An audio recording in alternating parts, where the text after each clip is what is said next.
ஓம் ஸ்ரீ கிருஷ்ணாய பரமாத்மனே நமः. ஸ்ரீமத் பகவத்கீதை விபூதி யோகம் 10வது அத்தியாயம்.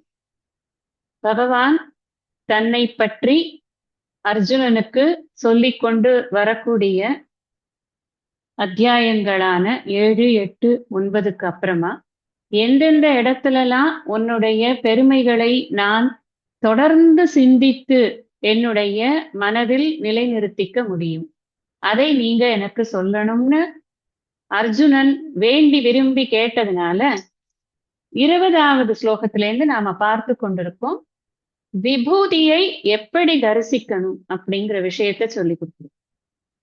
நம்ம நல்லா புரிஞ்சுக்கணும், இங்க இருக்கிறது எல்லாமே விபூதி தான், வேற ஒண்ணுமே இல்லை ஆக்சுவலா. ஆனா அத எல்லாமே விபூதி அப்படின்னு சொல்லி சிந்திக்கிறதுங்கிறது ஒரு அப்டிராக்ட் ஸ்டேட்மெண்டா இருக்கு. அதுல மனசு ஒரு விஷயத்தை பிடிச்சிட்டாதான் அது நிக்கிறது பெரும்பாலானவர்களுக்கு. அப்போ அந்த அந்த எந்த விஷயத்த நீ எப்படி பிடிக்கலாம், எதுல என்னுடைய பெருமைகள்லாம் இருக்கு அப்படிங்கறத ஒரு க்ளூ கொடுக்கணும் இல்லையா? பகவானே சொல்லிடுறார், நானே கூட இது நான் தான் சொல்ல முடியும், ஆனா நானே முழுசா சொல்ல முடியாது. அதனால நான் என்ன பண்ண போறேன்னா உனக்கு முக்கியமான விஷயங்களை மாத்திரம் நான் சொல்றேன். இந்த அத்தியாயத்துல அந்த முக்கியமான விஷயங்கள் என்னங்கிறத ஒன்னொன்னா பார்த்துட்டே வரோம் நம்ம. ஆத்மா முதல்ல நான் எங்க இருக்கேனப்பா அப்படின்னு, அகம் ஆத்மா குடாகேச. ஒரு உத்தம அதிகாரிக்கு என்ன தன்னுடைய ஆத்மாவாக அவன் அறிந்தான் என்றாலே போதும், வேற எதையும் தெரிஞ்சுக்க வேண்டிய ஒரு தேவைங்கிறது இருக்கவே இருக்காது. இருக்கிறதுலயே வசதி கிடைச்சாச்சுன்னா அதுக்கப்புறம் அது வேற என்னத்துக்கு நம்ம ஆசைப்பட போறோம் இல்லையா? அது உத்தம அதிகாரிக்கு. ஆனா அது எல்லாருக்கும் சாத்தியம் இல்லை. அதனால அத சொன்னதுக்கு அப்புறமா அவர் மத்தியம அதிகாரிகளுக்கு எப்படி ஒவ்வொரு சகுனமான விஷயத்திலையும் நான் இருக்கிறேன் அப்படிங்கறத இந்த கிரியேஷன்ல நான் எப்படி இருக்கேன் அப்படின்னு காமிக்கிறேன். நான் கிரியேட்டரா என்ன பாருன்னு சொன்னா, கிரியேட்டர்ல மனசு லயிக்கிறத காட்டிலும் கிரியேஷன்ல தான் முதல்ல போய் நிக்கிறது மனசு.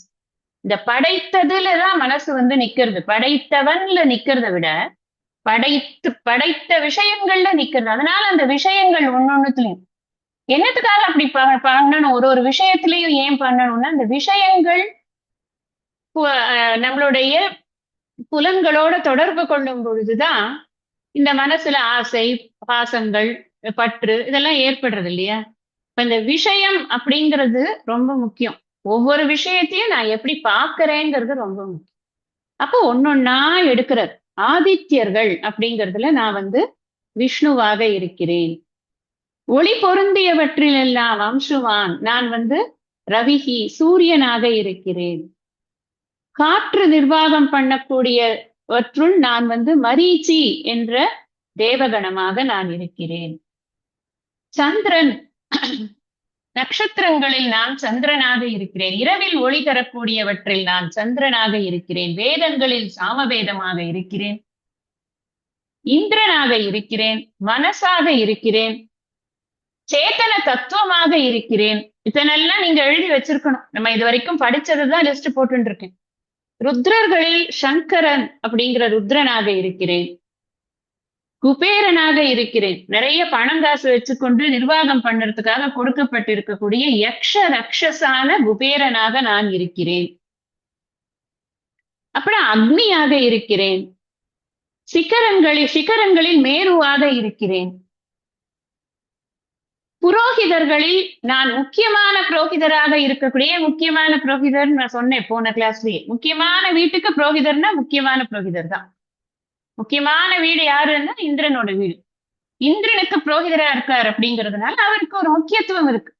கொஞ்சம் அரிஸ்டோகிராட்டிக்கா இருக்காரு. அதனால அவருக்கு ஒரு முக்கியத்துவம் இருக்கிறதுனால நான் அந்த பிரகஸ்பதியாக நான் இருக்கிறேன். சேனை தலைவர்கள்ல நான் ஸ்கந்தனாக இருக்கிறேன்.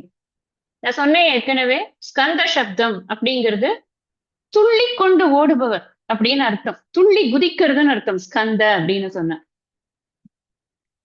ஒரு இடத்துல நிக்கிறது இல்லை, எல்லா நேரத்திலையும் துள்ளி கொண்டிருப்பார் அப்படி இல்லை. எந்த இடத்துல சொல்றார்? சேனை தலைவர். சண்டை போடணும்னா கொஞ்சம் சுறுசுறுப்பு வேணும்.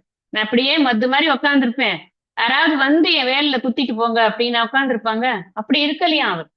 அந்த அசுரர்களோட அவர் வந்து சண்டை போடும்போது அந்த அழகை வந்து பார்க்க கண் கோடி வேண்டும் அப்படிம்பார் கச்சியப்ப சிவாச்சாரி. அப்ப அவ்வளவு அழகான ஒரு சண்டை. அந்த சண்டையில இவர்தான் வந்து முழுசா அந்த அந்த சீனை ஆக்கிரமிக்கிறது யாருன்னா கந்தன் தான்.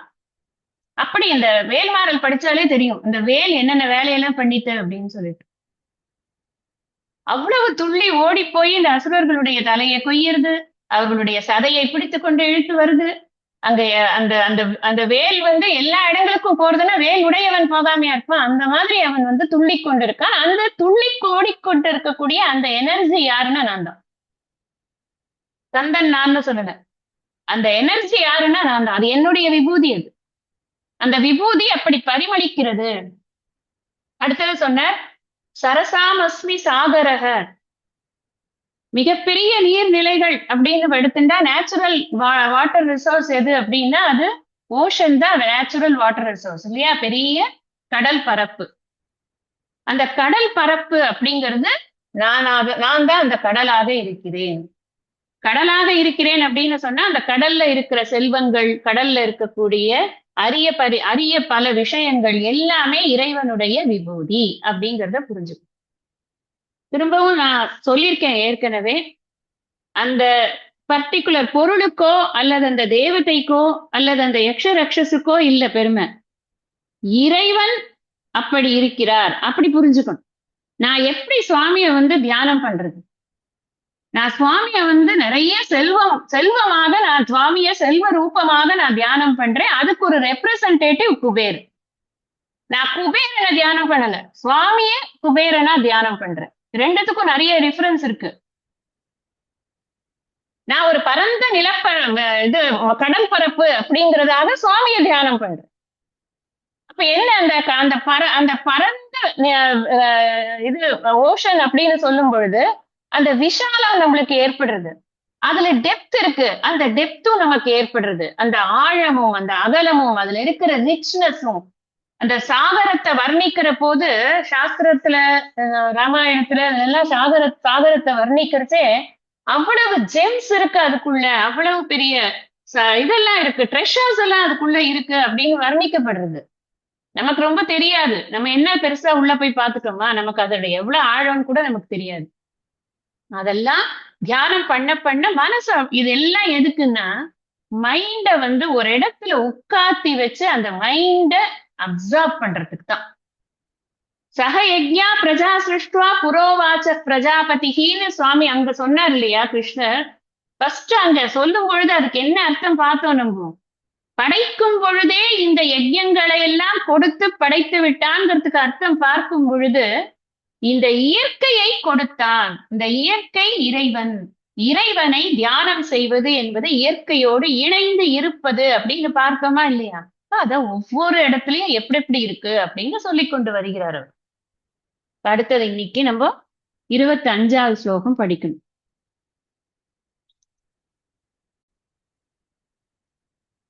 மஹர்ஷீணாம் பிருகுரஹம் கிராமஸ்மேகமக்ஷரம் யஜ்ஞானாம் ஜபயஜ்ஞோஸ்மி ஸ்தாவராணாம் ஹிமாலயஹ. இப்போ ஒரு 4 விஷயம் சொல்றேன். மஹர்ஷீணாம் பிருகுஹு. பிருகு அப்படின்னு ஒரு மகர்ஷி இருந்தார். இந்த ரிஷிகள், மகர்ஷி, தேவ ரிஷி இதெல்லாம் வந்து இந்த ரிஷிகளுக்கு ஒரு வேரியேஷன், அவ்வளவுதான். தேவ ரிஷி அப்படிங்கிறது தேவர்களுக்கு இடையில் இருக்கக்கூடிய ரிஷி. மகர்ஷி அப்படிங்கிறது தபஸ் பண்ணி அவர்கள் நிறைய பவர்ஸ் எல்லாம் பெற்று அதனால அவர்கள் மகரிஷிகள் ஆகிறார்கள்.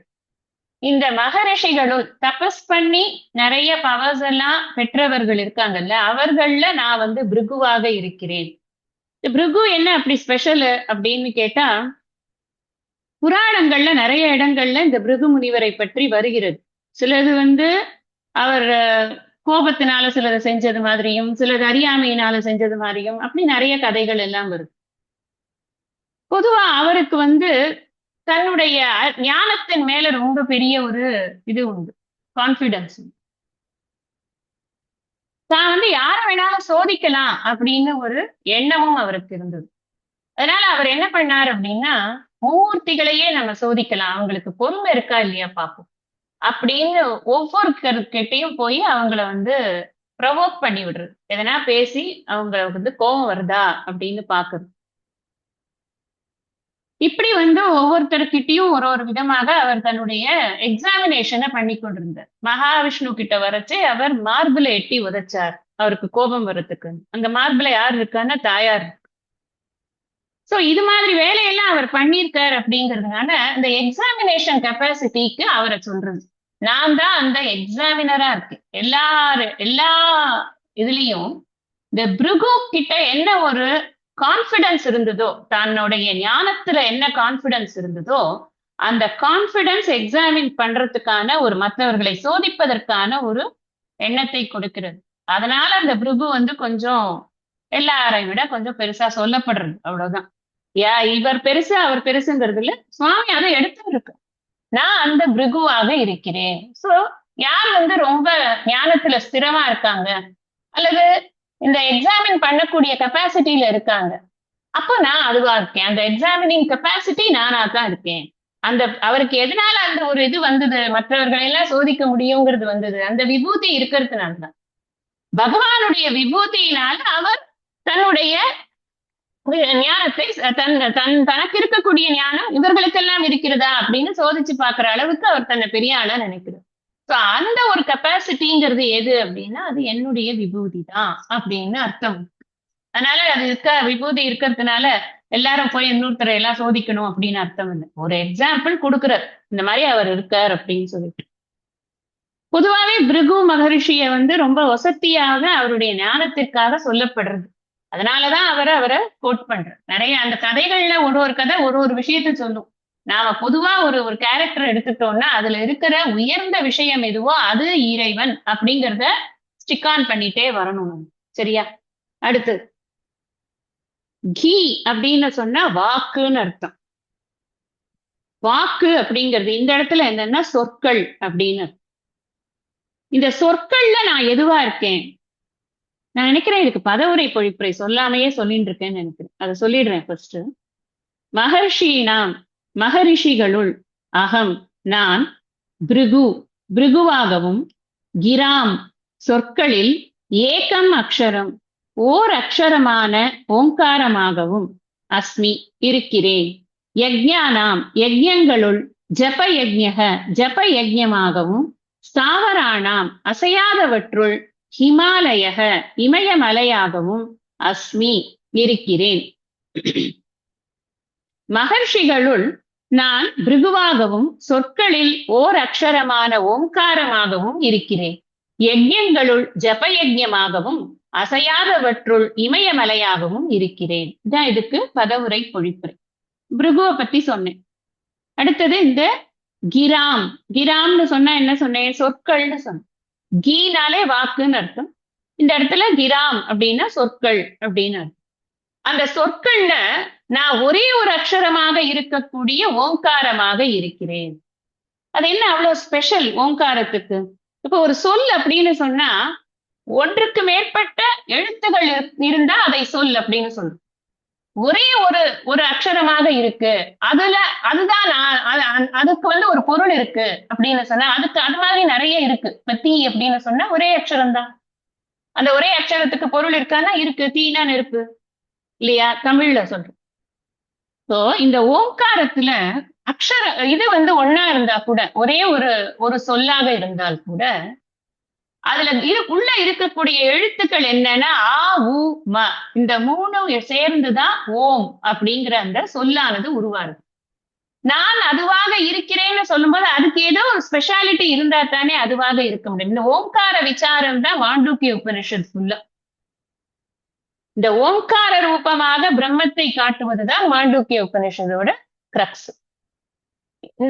இந்த ஆ ஊ ம இது வந்து எதை குறிக்கிறது அப்படின்னு சொன்னா ஆ அப்படிங்கிறது ஜாகிரத் பிரபஞ்சத்தை குறிக்கிறது.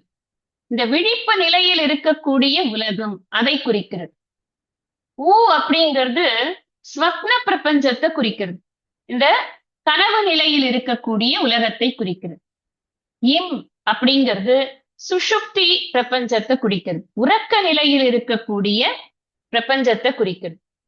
ஓம்ங்கிற சொல்லுக்கே என்ன பெயர், என்ன அர்த்தம் அப்படின்னு சொன்னா, அவதி, ரக்ஷதி அப்படின்னு அர்த்தம். காப்பாற்றுகிறது அப்படின்னு, தாங்குவது, காத்தல் அப்படிங்கிறது தான் அதுக்கு அர்த்தமா இருக்கு. நான் அந்த ஓங்காரமாக இருக்கிறேன். இப்ப நான் சொன்னதெல்லாம் ஜாகிரத்து, ஸ்வப்ன, சுஷுப்தி அப்படிங்கிறது நம்ம எல்லாருக்கும் இருக்கக்கூடிய நிலைகள். இப்பதான் நம்ம இதுல படிச்சோம், தத்துவபோதத்துல படிச்சோம் இல்லையா? ஜாகிரத் என்றால் என்ன, ஸ்வப்னம் என்றால் என்ன, அதெல்லாம் இப்பதான் படிச்சோம். அது எல்லாருக்கும் எக்ஸ்பீரியன்ஸ் பண்ணக்கூடிய ஒரு நிலை. ஒரு மனுஷன் எடுத்துட்டா ஒரு நாளைக்குள்ளேயே கொஞ்ச நேரம் ஜாகிரத்ல இருக்கான், கொஞ்ச நேரம் சொப்னத்தை காண்றான், கொஞ்ச நேரம் சுஷுப்தியில இருக்கான். இந்த மூன்றுமே இருந்து கொண்டேதான் இருக்கிறது. ஒன்று மாற்றி ஒன்று வந்து கொண்டேதான் இருக்கிறது. அது போலதான் இந்த என்டையர் கிரியேஷன், என்டையர் பிரபஞ்சத்திலையும் ஜாகிரத் ஸ்வப்ன சுஷுப்தி, ஜாகிரத் ஸ்வப்ன சுஷுப்திங்கிறது இருந்து கொண்டே இருக்கிறது. அப்ப இது இருக்கிறதுனாலதான் இந்த உலகம் தழைத்து கொண்டு இருக்கிறது. முழிச்சிட்டு இருந்தாதான் காரியம் நடக்கிறது, அப்பதான் செயல்பாடுகள் நடக்கிறதுனால உலகத்துல வேலைகள் நடக்கிறது. தூங்கினாதான் திரும்ப எழுந்து காரியம் பண்றதுக்கு நமக்கு ரெஸ்ட் கிடைக்கும். அதனால தூக்கம் என்பது தேவையா இருக்கு. உலகம் தூங்குகிறது. உலகத்தோட ஒரு பார்ட் ஒரு நேரத்திலேயே, இன்னொரு பார்ட் இன்னொரு நேரத்திலேயே தூங்கினாலும் தூக்கம் என்பது பொதுவாக இருக்கிறது. அது தவிர அவரவர்களுடைய கனவு, அவரவர்களுடைய சிருஷ்டி, அவரவர்களுடைய வாசனைங்கிறது அவரவர்களுக்கான கனவாக அதுவும் விரிந்து கொண்டுதான் இருக்கிறது.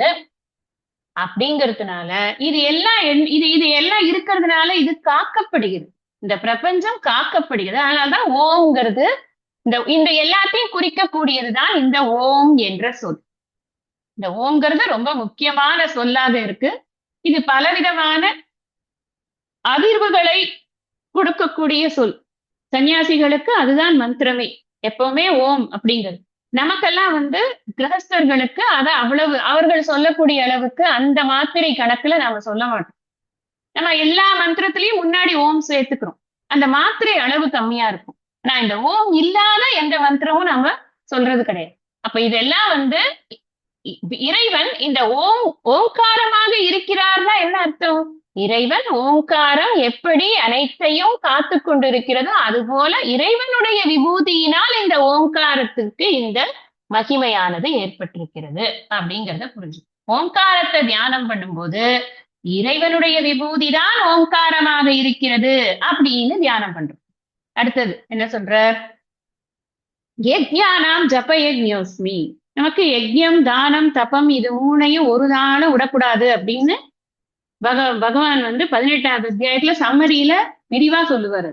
நீ எதை வேணா விடலாம், ஆனா யஜ்ஞதான தபத்தை விடக்கூடாது அப்படின்னு. யஜ்ஞதான தபம்ங்கிறத எப்படி பண்ணணும்னு சொல்லி கொடுக்குறேன் அப்படின்னு ஆரம்பிச்சு சொல்லி கொடுப்பார். எதை தியாகம் பண்ணலாம், எதை தியாகம் பண்ணக்கூடாது, எது சாத்விகம், எது ராஜசம், எது தாமசம் அப்படின்னு ஒன்னொன்னுலயும் சொல்லுவார். இந்த யஜ்யம்ங்கிறது பலவிதமான ஆகுதிகளை கொடுத்து செய்யக்கூடிய ஒரு ஹோமம் அப்படின்னு வச்சுக்கோங்களேன். புரியிற பாஷையில சொல்லணும்னா ஒரு ஹோமம் பண்றோம். இந்த ஹோமம் பண்ணும்போது என்ன பண்ணுவோம்? ஹோமகுண்டம் இருக்கும், அக்னிய வளர்ப்போம். அதுல பொதுவா நம்ம வீடுகள்ல பண்ணக்கூடிய சாதாரணமான ஹோமங்கள்ல ஹவிஸ் வைக்கணும்னு சொன்னா ஒரு சாதத்தை வைப்போம். ஆனா சில யஜ்யங்கள் இருக்கு, பெரிய பெரிய யஜ்யங்கள்ல எல்லாம் வேற விதமான சாக்ரிஃபைசஸும் அதுல பண்றதுங்கிறது சாஸ்திரத்திலேயே இருக்கு. நிறைய பேருக்கு அது பண்ணறதுக்கு முடியும், சில பேருக்கு முடியாது. அது பண்ணறது பொருட்செலவுன்னு ஒண்ணு இருக்கு. மனசுல அது ஏதோ ஒரு இதை உண்டு பண்ணா அதனால பண்ண முடியாமையும் இருக்கும். சோ இது மாதிரி நிறைய பண்ண முடியலைங்கிறதுல நிறைய இது இருக்கு. இயலும் தன்மை, இயலாமைங்கிறது இருக்கு. அதனால என்ன சொல்ற, நான் யஜ்யங்கள்ல நான் எந்த யஜ்யமா இருக்கேன் தெரியுமா? நீ பெரிய பொருட்செலவுல பண்ணக்கூடிய வாஜபேய யாகம் அப்படின்னு நான் சொல்லிட்டேன்னா நீ கஷ்டப்படுவப்பா. நான் ஜப யஜ்யமாக இருக்கிறேன். ஜபம்னா என்ன அர்த்தம்? ஜபம்னா இப்ப ஜபம் பண்ணிட்டே இருக்கான், எப்பத்தாலும் அதே வாங்கி குடிச்சு தொலைங்க அப்படின்னு சொல்லுவோம்ல வீட்டுல, அதையே ஜபம் பண்ணிட்டு இருக்கான் அப்படின்னு சொல்லுவோம். ஜெனரல் நொட்டேஷன் அந்த ஒரு வார்த்தை என்ன இருக்கா? Repeating same thing again and again. எதை ரிப்பீட் பண்றது? இறைவனுடைய நாமத்தை ரிப்பீட் பண்றது. ஓம் நம சிவாய, ஓம் நாராயணாய, ஹரிஹி, இது மாதிரி கோவிந்தா, இப்படி இறைவனுடைய நாமம் இருக்கு. அது எண்ணற்றதா இருக்கு. சஹஸ்ர நாமம் இருக்கு. எதை வேணா எடுத்துக்கலாம். நீ எத்தனை நேரம் வேணுமோ சொல்லிக் கொண்டிரு. அந்த ஜெபம் பண்ணறது இருக்கு பாத்தியா, அந்த ஜெப யஜ்யமாக நான் இருக்கேன். என்னுடைய விபூதி அங்கு வெளிப்படுகிறது. அப்படிதான் நமக்கு ரொம்ப எளிமையான ஒரு ஒரு முறையிலேயே இறைவனை வணங்கலாம்ங்கிறது புரியுது. இப்ப ஜெபம் பண்ணணும்னு வச்சுக்கோங்களேன். எனக்கு வந்து 10க்கு 10 ரூம் தான் வேணும். எனக்கு வந்து இந்த மாதிரி ஒரு ஹோமகுண்ட செட்டப் அதெல்லாம் வேணும். இத்தனை பேர் வேணும். இந்த சமித்து வேணும். அரச மர குச்சி தான் வேணும். ஆலமர விழுது தான் வேணும். நான் இந்த விதை வேணும். இப்படின்னு எல்லாம் லிஸ்ட் போட்டு வாங்கிட்டு வந்து உட்கார்ந்து பண்றோமா என்ன? அதெல்லாம் மத்த யஜ்யங்களுக்கு வேணும்.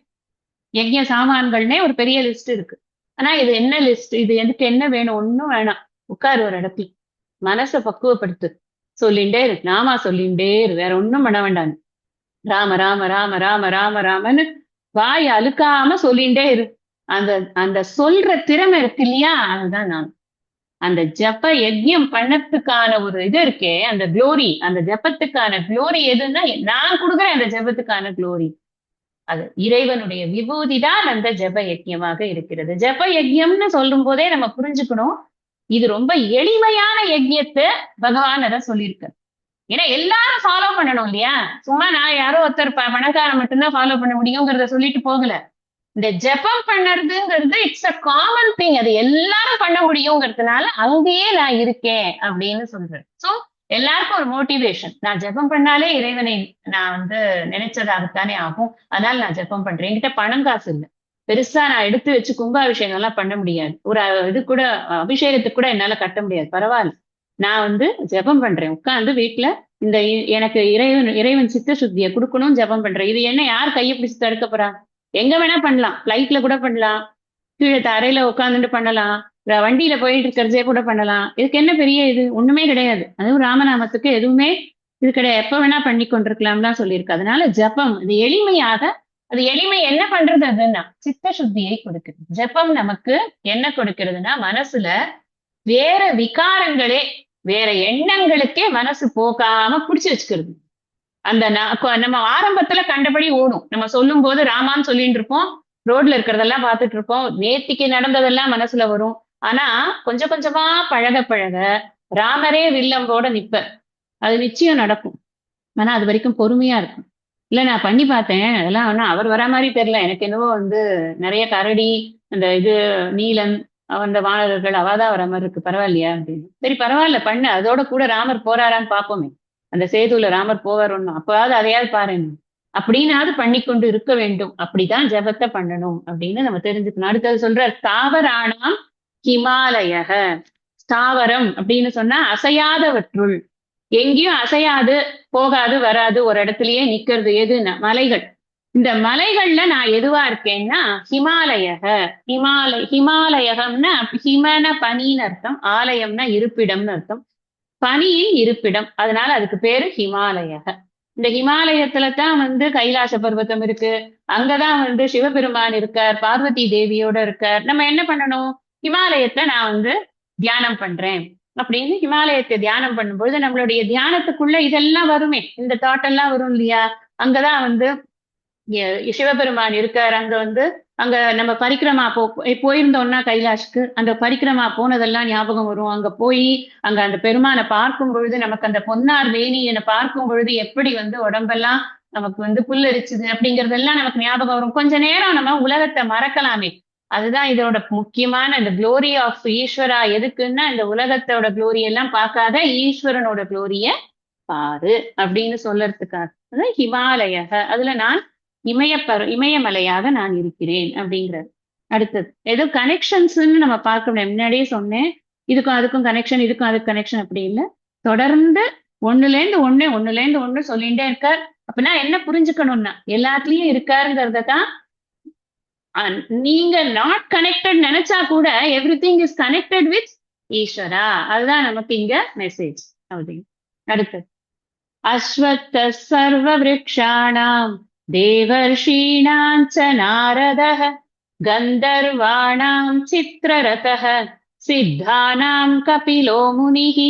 சர்வ விருக்ஷாணாம் எல்லா மரங்களிலும், அஸ்வத்தக அரச மரம், தேவர்ஷீணாம் ச தேவ ரிஷிகளுள், நாரதக நாரதர், கந்தர்வாணாம் கந்தர்வர்களுள் சித்திரரதக சித்திரரதன், சித்தானாம் சித்தர்களுள் கபில முனிகி கபில முனிவர்.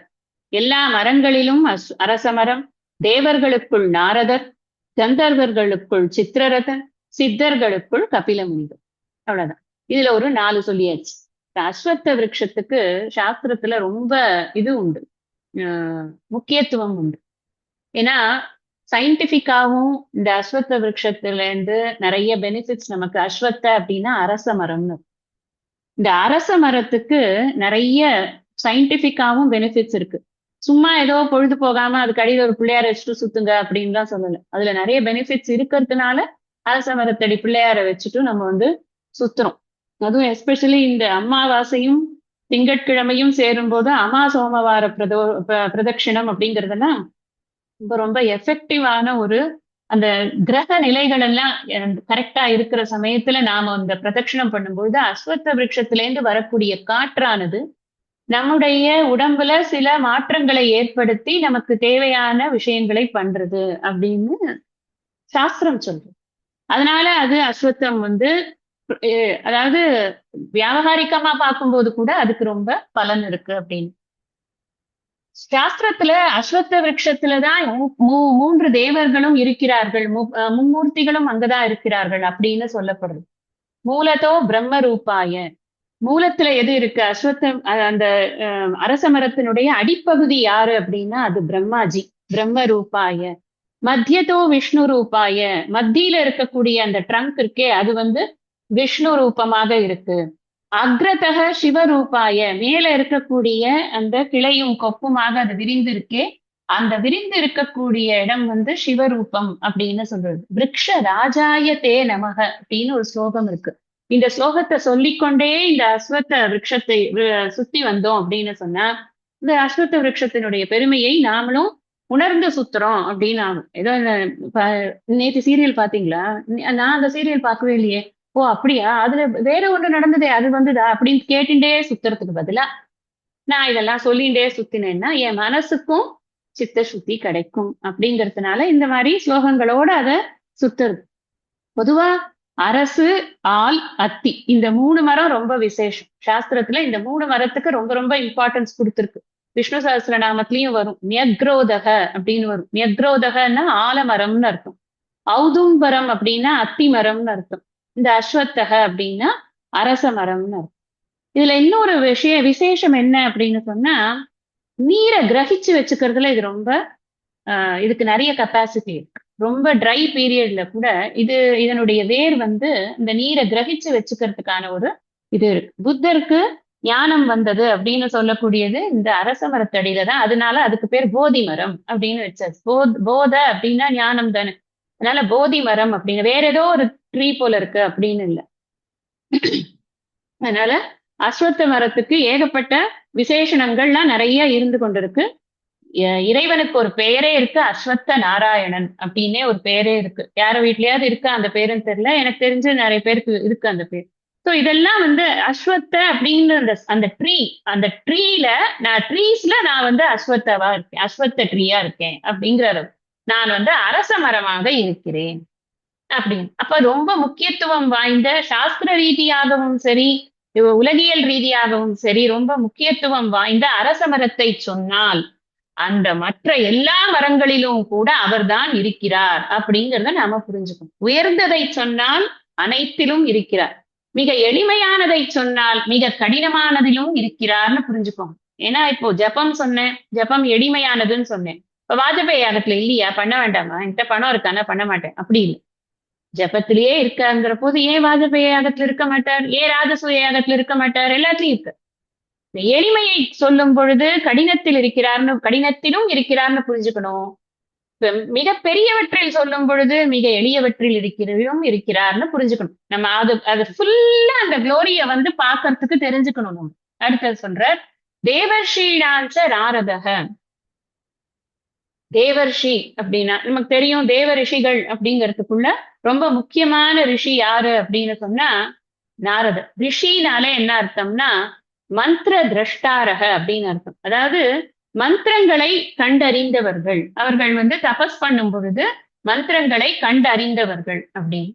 மந்திரங்கள் எல்லாமே யாரோ ஒருத்தர் இருந்து அங்க தூங்கிட்டு ஜபம் பண்ணிட்டு இருக்கீங்களா, இல்ல சமாதியில இருக்கீங்களா, எழுப்பி இந்தாங்க இதை எழுதி வச்சிருக்கேன், இதை வச்சுக்கோங்க அப்படி கொடுத்துட்டு போறது கிடையாது. அவர்கள் சமாதியில் இருக்கிற போது, இறைவனை நோக்கி தவம் இருக்கும் பொழுது அவர்கள் காதுகளில் விழக்கூடிய அந்த மந்திரங்களைத்தான் அவர்கள் நமக்கு சொல்லி கொடுத்துட்டு போயிருக்காங்க. வேதமே அப்படித்தானே, வேதமே அப்படித்தான் வந்து அவர்கள் அதை அவர்கள் கிரகிச்சு அதை மற்றவர்களுக்கு சொல்லி கொடுத்து அப்படித்தான் வேதத்தினுடைய பரம்பராவானது இருந்து கொண்டு இருக்கிறது அப்படின்னு பார்ப்போம். அந்த மந்திர திரஷ்டாரக அப்படிங்கிற அத ரிஷிகளுக்குள்ள தேவ ரிஷிகள், நான் சொன்னேன் முன்னாடியே மக ரிஷிகள், தேவ ரிஷிகள். இந்த தேவர்களாக இருந்து ரிஷிகளாகவும் இருக்கக்கூடியவர்களில் தேவ ரிஷிகளில் நாரதர் என்பவர் ரொம்ப விசேஷமானவர். நம்ம எல்லாருக்கும் தெரியும், நாரதர் கலகம் நன்மையில் முடியும் அப்படிங்கிறது நார்மலான வாக்கு. இந்த நாரதர் அப்படிங்கிறவருக்கு ஏகப்பட்ட ஞானம் இருக்கு. அந்த ஞானத்தை அவர் பல வகையில் பல பேர்களோடு பகிர்ந்திருக்கிறார். அவர் வெறும் கலகம் பண்றவர் மாத்திரம் இல்ல, அவர் ஒரு விஷயத்த ஈடுபடுறார் அப்படின்னா அந்த இடத்துல அது ஒரு ஒரு ப்ராப்பர் க்ளோஷர் வரணுங்கிறதுக்காக அவர் ஈடுபடுறாருன்னு நம்ம புரிஞ்சுக்கணும். அந்த அளவுக்கு அவருக்கு அதை பண்ணறதுக்கான ஒரு திறமை இருக்கு. நிறைய இடங்கள்ல நாரதர் இல்லாத ஒரு புராணமே கிடையாது.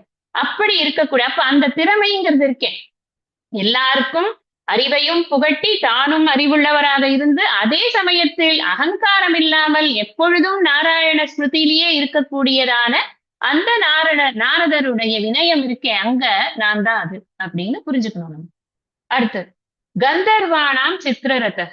கந்தர்வர்கள் நிறைய வித்யாதரர்கள், கந்தர்வர்கள், அப்படி இப்ப மருத்துகள் இப்படி எல்லாம் பார்த்தோம் இல்லையா. இந்த மாதிரி நிறைய குரூப்ஸ் இருக்காங்க, தேவர்கள்லயே நிறைய குரூப்ஸ் இருக்காங்க. ஒவ்வொருத்தருக்கு ஒவ்வொரு கெப்பாசிட்டி இருக்கு.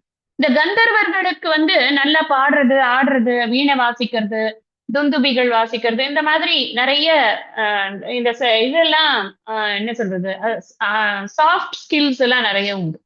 அதுல நான் யாரா இருக்கேன்னா அந்த ஸ்கில்லையே ரொம்ப பெஸ்ட் பர்சன் ஒருத்தன் இருக்கான், அவன் சித்திரரதன் அப்படின்னு பேர்.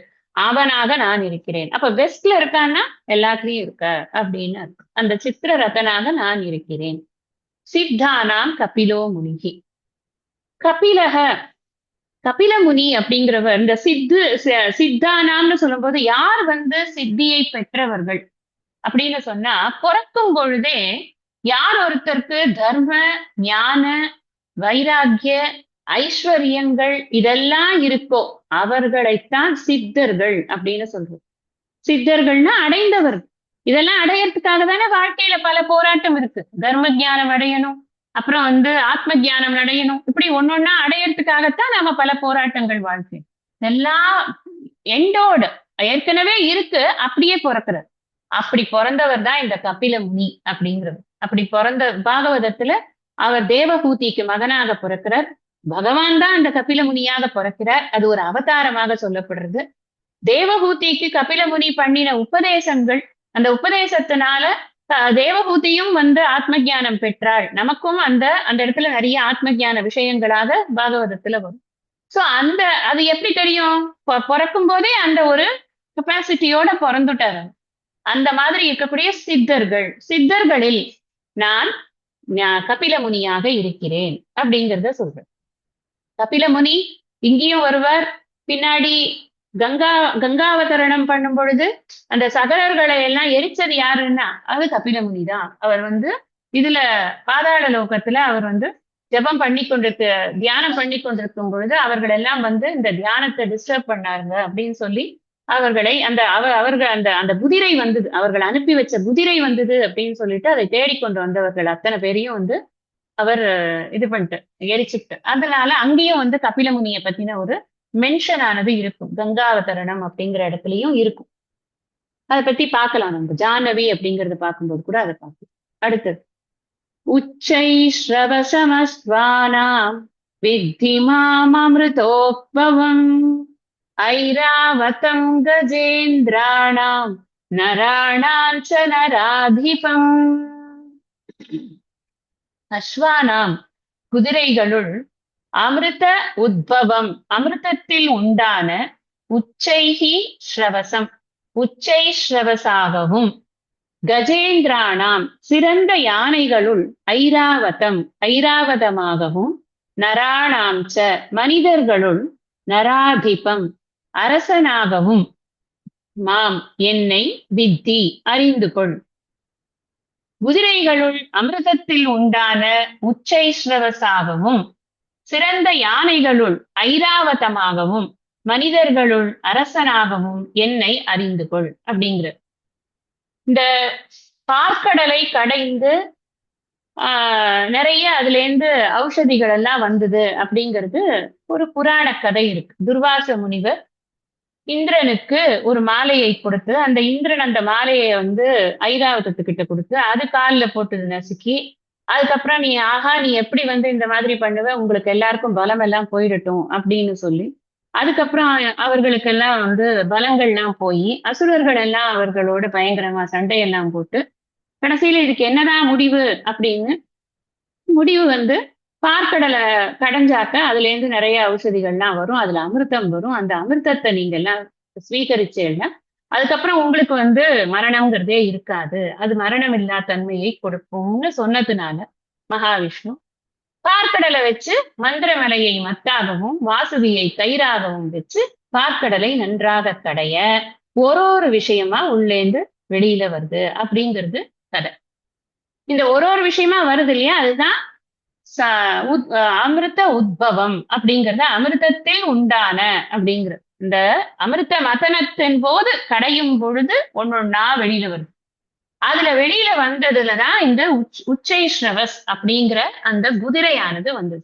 குதிரைங்கிற ஒரு வெரைட்டி எடுத்துட்டியானா நான் எந்த குதிரை தெரியுமா, அந்த உச்சைஸ்ரவஸ் தான் நான். அந்த உச்சைஸ்ரவஸை எனக்கு வேணும்னு மகாபலி வாங்கிட்டு போயிட்டு ஒவ்வொன்னு ஒருத்தருக்கு போச்சு. இந்த ஐராவதம் வரும் பொழுது அது இந்திரன், ஐராவதம்ங்கிறது பெரிய யானை, சாதாரண யானை இல்ல, அது பெரிய 4 யானை சேர்ந்த ஒரு யானை, 4 தந்தம், அதுக்கு பெரிய மஸ்தகம், நல்லா சௌரியமா உட்கார்ந்து சண்டை போடலாம் அதுல.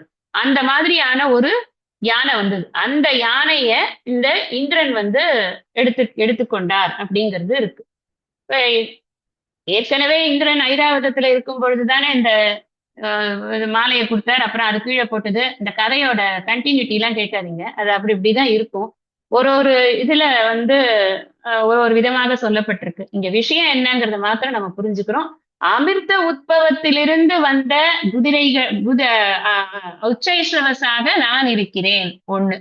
2வது, இந்த இதுலயே யானைகள்லயே நான் உயர்ந்த யானையாக, அந்த கஜேந்திரனாக இருக்கக்கூடிய யானைகளின் அரசனாக இருக்கக்கூடிய ஐராவதமாக என்ன நமக்கு தெரியறது இருக்குன்னா, ரொம்ப பலம் பொருந்திய விஷயங்களில் நான் இருக்கிறேன், ரொம்ப உயர்ந்த விஷயங்களில் நான் இருக்கிறேன். அப்பதான் என்ன, அந்த அந்த செக்டர்ல எல்லாத்துலயும் நான் இருக்கேன். யானையா நான் இருக்கேன், குதிரையா நான் இருக்கேன், அடுத்தது சிங்கம் சொல்லுவார், எல்லாத்துலயும் நான் இருக்கேன் அப்படிங்கிறார்.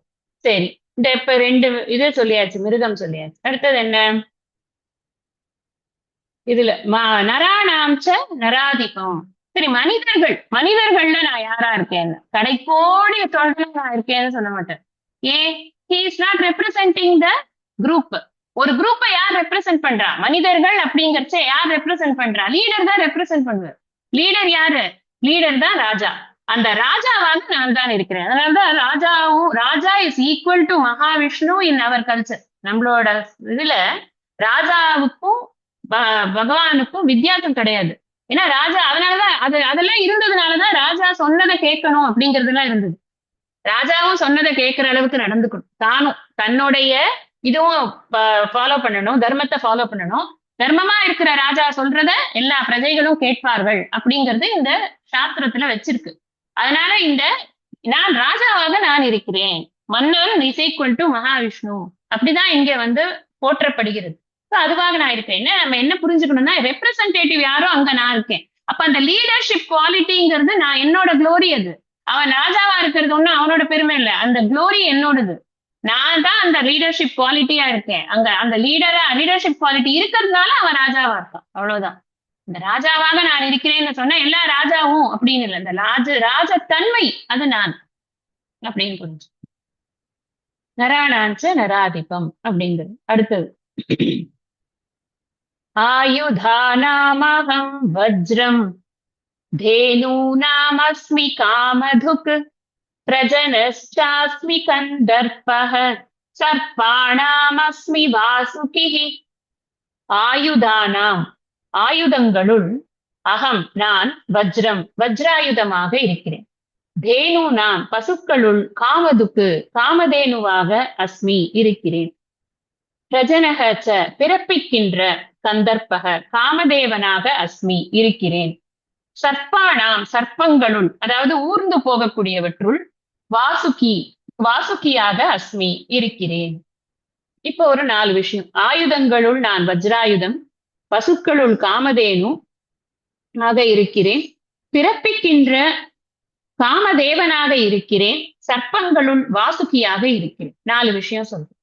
வஜ்ராயுதம் அப்படிங்கிறது எல்லார்கிட்டையும் இருக்கிற மாதிரியான ஒரு ஆயுதம் கிடையாது. வஜ்ராயுதம் ஒரு ஸ்பெஷல் வெப்பன். அது இந்திரன் கிட்ட மாத்திரம்தான் இருக்கு. அந்த இந்திரனுக்கு அந்த வெப்பன் எப்படி கிடைச்சது அப்படின்னா, அது ததீச்சி மகரிஷியனுடைய முதுகெலும்பை கொண்டு இவர் விஸ்வகர்மா செய்த அந்த ஆயுதம். அதை வைத்துக் கொண்டுதான் அவன் ஒரு போரில் ஜெயிக்க வேண்டியது ஒரு கட்டாயமாக இருக்கு. ஒரு போர் அவனுக்கு, அந்த போர்ல ஜெயிக்கிறதுக்கு அவனுக்கு ஒரு ஆயுதம், எந்த ஆயுதமும் பிரயோகம் பண்ணாலும் அவன் சாக மாட்டேங்கிறான் விருத்ராசுரன். அப்ப என்ன பண்றதுன்னு மகாவிஷ்ணு கிட்ட போய் கேட்கும் பொழுது, இந்த மாதிரி ததீச்சியுடைய முதுகெலும்பினால் செய்யப்பட்ட ஆயுதமாக இருந்தால் மட்டும்தான் அது சாகடிக்க முடியும் அப்படின்னு சொல்ற. இவங்களும் போய் கேட்கிறாங்க. அவர் உடனே எடுத்து, அப்படியா, உலக நன்மைக்குன்னா நான் கொடுத்துடுறேன்ப்பா, இந்த உடம்பு என்னத்துக்கு அப்படின்னு. அன்பிலார் எல்லாம் தமக்குரியர் அன்புடையார் என்பும் உரியர் பிறர்க்கு. இத சொல்லும் போதே இந்த கதையெல்லாம் நம்ம கேட்டிருக்கோம் முன்னாடியே. கேர் ஆஃப் திருக்குறள் அன்புடைமை கிளாஸ், அதுல நீங்க கேட்டுக்கணும். அந்த வஜ்ராயுதமாக நான் இருக்கேன். அந்த ஸ்பெஷாலிட்டி அதுக்கு இருக்கு இல்லையா, அது ஒரு யார்கிட்டயும் இல்லாத ஒரு சிறந்த ஆயுதமாக இருக்கு. அந்த ஆயுதமாக நான் இருக்கிறேன். ஆயுதங்களுள் அந்த சிறப்பு என்னுடையது. அப்படி அந்த வஜ்ராயுதத்துக்கான சிறப்பு என்பது என்னுடையது. அடுத்தது, பசுக்களுள் காமதேனுவாக இருக்கிறேன். தேனு அப்படின்னு சொன்னா பால் சொரியக்கூடிய பசு அப்படின்னு அர்த்தம். அதுவும் எங்கேருந்து வந்தது அப்படின்னா, அமிர்த மத்தனத்திலேருந்து தான் அதுவும் வந்தது. அந்த பார்க்கடலை கடையும் பொழுது அந்த அமிர்தத்துல அமிர்தம் வரத்துக்கு முன்னாடி இதெல்லாம் வந்தது. இந்த உச்சை ஸ்ரவஸ் வந்தது, ஐராவதம் வந்தது, இந்த காமதேனு வந்தது, மகாலட்சுமி வந்தா, எல்லாம் அங்கேருந்துதான் வந்தது ஒன்னொன்னா. அப்படி இந்த காமதேனு அப்படிங்கிறது வசிஷ்டரிடம் காமதேனு இருந்தது. அது நந்தினின்னு அதுக்கு பேரு. இந்த காமதேனு அப்படிங்கிறது ஒரு இதுல கல்பத்துல ஒரு இதுல இருக்கும். வசிஷ்டர் கிட்ட இருந்த காமதேனுக்கு பேர் நந்தினி அப்படின்னு புராணங்கள் சொல்றது. பொதுவாக காமதேனு அப்படின்னு சொன்னா, தேனுன்னு சொன்னா என்ன சொன்னேன், பால் சொரியும் பசுன்னு சொன்ன. அப்போ இங்க பால் சொரியக்கூடியது அப்படின்னா கேட்பதை கொடுக்கக்கூடியது அப்படின்னு வச்சுக்கணும். இங்க காமதேனு அப்படின்னா எதை கேட்டாலும் அதை கொடுக்கக்கூடியது. இந்த வசிஷ்டர்கிட்ட இருந்த காமதேனுவால, அந்த நந்தினியால விஸ்வாமித்திரருக்கும் வசிஷ்டருக்கும் பெரிய சண்டையாயிடுச்சு.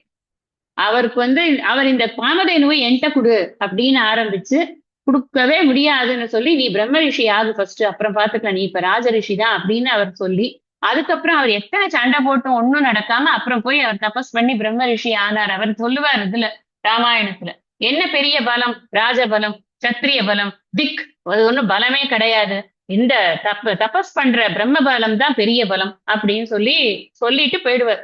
தபஸ் பண்ணி நான் ஜெயிச்சு பிரம்ம ரிஷி ஆகி காட்டுறேன் பாரு அப்படின்னு. அதுக்கப்புறம் அவருக்கு 1000 தடங்கல்கள், அந்த பிரம்ம ரிஷி ஆகிறதுக்குள்ள 1000 தடங்கல்கள் அது எல்லாத்தையும் அவர் முறியடிச்சு ஃபைனலி ஹி பிகேம் பிரம்ம ரிஷி. இந்த காமதேனுவோ பாத்துலேருந்து வந்த சண்டை தான் அதுல இருந்து ஆரம்பிச்சு. எதுக்கு சொல்றேன்னா, எதை கேட்டாலும் கொடுக்கறது அது. அதனாலதான் அவருக்கு இது மாதிரி ஒரு காமதேனு ராஜாட்டனா இருக்கணும், ஏன் ஒன்ட்ட இருக்கு அப்படிங்கிறது தான் அங்க பேச்சு இருக்கட்டும். ஆனா காமதேனு எதை கேட்டாலும் கொடுக்கறது அப்படிங்கிறது அதுக்கு இருக்கிற ஸ்பெஷல் சக்தி. நம்ம வீட்டுல ஏதாவது ஒரு பசு இருந்தா கொடுக்குமா? கொடுக்காது. காமதேனு எதை கேட்டாலும் கொடுக்கும். அப்ப அந்த ஸ்பெஷல் சக்தி யாருடையதுன்னா இறைவனுடைய சக்தி. கந்தர்ப்பக அப்படின்னு சொன்னா மன்மதனுக்கு அந்த பேர். இந்த என்ன பண்றாமோ அப்படின்னு சொன்னா, பிரஜனகன்னா பிறப்பிக்கின்ற அப்படின்னு. மன்மதன் உடைய அந்த அம்பு படும் பொழுதுதான் ஒரு ஆணும் பெண்ணும் அது எந்த இதுவா இருந்தாலும் சரி, மனிதனாக இருந்தாலும் சரி, ஒரு மிருகமாக இருந்தாலும் சரி, ஆண் பெண் அப்படிங்கிற ரெண்டும் சேரத்துக்கு எது தேவையா இருக்கு அப்படின்னு சொன்னா அந்த மன்மதனுடைய ஒரு இது அம்பானது அந்த காமமானது அங்க பிரயோகப்படுத்தப்படுகிறது. அந்த பிரயோகப்படுத்தக்கூடிய அந்த காமம் இருக்கே, அந்த மன்மதனுக்கு அந்த சக்தி இருக்கே, அந்த சக்தி யாருன்னா நான். மன்மதனே நான் சொல்லணும். மன்மதனா இருக்கிறதுக்கு என்ன சக்தி இருக்கோ அந்த சக்தி நான். சிம்பிளா புரிஞ்சுக்கணும். ஏன் சாதாரணப்பட்ட ஒருத்தர் வந்து 2 பேரை சேர்த்து வைக்க முடியுமா? சேர்த்து வைக்க முடியாது. மன்மதனாலதான் சேர்த்து வைக்க முடியும். அப்ப மன்மதன்கிற ஸ்டேட்டஸ் எப்படி வந்தது? ஏன் விபூதி எப்பா அது, அதனால அவனுக்கு அந்த மன்மதன்கிற ஸ்டேட்டஸ் இருக்கு. அப்போ அந்த உற்பத்தி பண்ற சக்தி எது அப்படின்னா இறைவனுடைய சக்தி அது. இந்த பாப்புலேஷன் growth யாரோட சக்தினா இறைவனுடைய சக்தி அது. இறைவனுடைய சக்தியினால ஒரு இனமும் வளர்ந்து விருத்தியாகி பெருகி கொண்டிருக்கிறது. அதுதான் அடுத்தது. சர்ப்பானாம் அஸ்மி வாசுகிகி, சர்ப்பங்கள் ஊர்ந்து போகக்கூடியவற்றுள் நான் எதுவாக இருக்கிறேன் அப்படின்னு சொன்னா வாசுகிங்கிற சர்ப்பம் ரொம்ப முக்கியமான, சிவபெருமானுடைய கழுத்துல இருக்கிறதுக்கு பேர் வாசுகி அப்படின்னு சொல்லு. அந்த வாசுகியை வைத்துத்தான் இந்த மந்திரமலையை மத்தாக வைத்து வாசுகியை தான் கயிறா வச்சு கடைஞ்சிருக்கு. அதுல இருந்துதான் விஷம் வந்தது. அந்த விஷத்தை தான் திருப்பி ஆலகால விஷமாக இவரும் வாங்கி அவர் உண்டு அதை தொண்டையில தேக்கி வச்சிருக்கார் அப்படிங்கறதெல்லாம் நம்ம அந்த புராண கதையில பார்க்கிறோம். இந்த வாசுகியாக நான் தான் இருக்கிறேன். அப்ப அந்த பெரிய காரியங்கள் செய்யக்கூடிய அளவுக்கு சக்தி இருக்கக்கூடிய ஒரு சர்ப்பமாக நான் இருக்கிறேன் அப்படிங்கறத சொல்றேன்.